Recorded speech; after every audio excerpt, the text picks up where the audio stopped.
Владата со 360 милиони денари ќе им помага на компаниите да ја зголемуваат платата на работниците до 18.000 денари.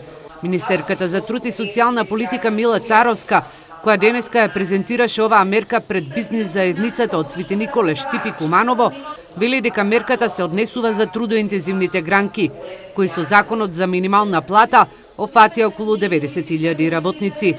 Таа појаснува дека за да нема урамниловка кај останатите работници кои земаат повисоки плати во овој сектор, владата обезбедила и дополнителни средства за нив.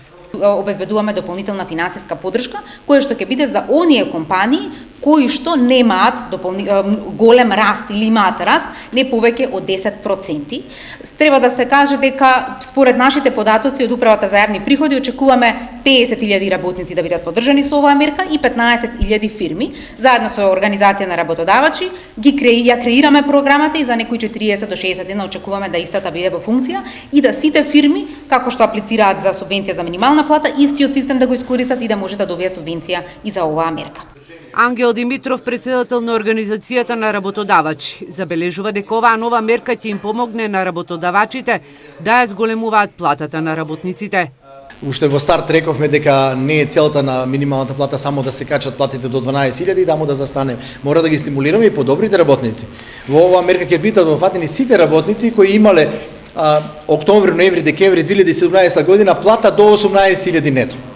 Сите тие, она плата што ќе се покачи сега, 30% од тој износ ќе го субвенционира државата. Димитров забележува дека очекува работодавците да конкурираат за овие субвенции, како што рече, нема да се плашат од инспекции, големи административни процедури, а кои ќе бидат и многу поедноставени. Целта на овие пари е да отидат за подобрување на стандардот на вработените, а не е целта да останат неискористени во буџетот. Царовска упати апел младите лица кои се невработени да ги искористат услугите, информациите, но и мерките кои им ги нуди Агенцијата за вработување.